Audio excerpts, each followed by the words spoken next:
আসসালামু আলাইকুম রহমতুল্লাহ। Welcome to Hridoy learning school. তো আজকের এই ভিডিওতে আপনাদের সাথে আলোচনা করব কুমিল্লা বিশ্ববিদ্যালয়ের দ্বিতীয় মেধা তালিকা নিয়ে। কুমিল্লা বিশ্ববিদ্যালয়ের দ্বিতীয় মেধা তালিকা কখন প্রকাশ হবে এবং এখানে কারা চান্স পাবে এবং এখানে কতটি আসন রয়েছে, কোন কোন ইউনিটে কতগুলো শিক্ষার্থী ভর্তি হয়েছে এবং তোমাদের ভর্তি কার্যক্রম কবে শুরু হবে এবং কবে শেষ হবে, এই নিয়ে বিস্তারিত আলোচনা করব। তোমরা যারা ভিডিওটি দেখছো তোমাদের অনুরোধ প্রথম থেকে শেষ পর্যন্ত দেখার জন্য।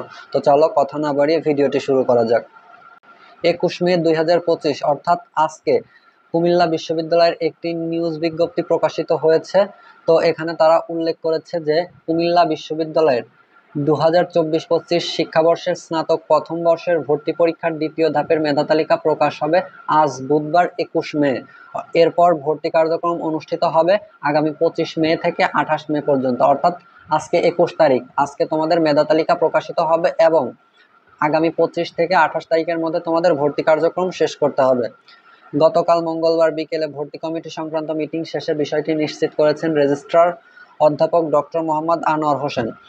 তিনি বলেন, ভর্তি পরীক্ষার দ্বিতীয় মেধা তালিকা আজ বুধবার প্রকাশিত হবে।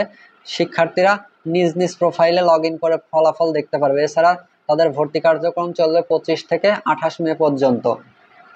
তিনি আরো বলেন, এর আগে প্রথম ধাপের ভর্তি প্রক্রিয়া শেষে দেখা গেছে 3টি ইউনিটে মোট 391টি আসন ফাঁকা রয়েছে এবং প্রথম ধাপে 639টি শিক্ষার্থী চূড়ান্তভাবে ভর্তি হয়েছেন। এই ইউনিটে অর্থাৎ বিজ্ঞান ও প্রকৌশল অনুষদে 350টি আসনের বিপরীতে প্রথম ধাপে ভর্তি হয়েছে মাত্র 199 জন শিক্ষার্থী এবং বি ইউনিটে কলা ও মানবিক অর্থাৎ সামাজিক বিজ্ঞান ও আইন অনুষদে ভর্তি হয়েছে 440টি আসনের বিপরীতে মাত্র 297 জন ভর্তি হয়েছে।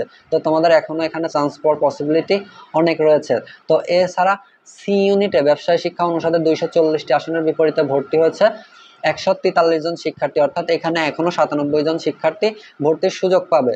তো আশা করি তোমাদের বোঝাতে পারলাম যে তোমাদের সাবজেক্ট চয়েস তোমাদের ভর্তি কার্যক্রম কবে থেকে শুরু হবে এবং তোমাদের এখানে কোন কোন ইউনিটে কতগুলো আসন ফাঁকা রয়েছে।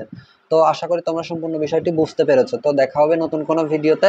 ততক্ষণ পর্যন্ত সবাই ভালো থাকো, সুস্থ থাকো। আল্লাহ হাফেজ।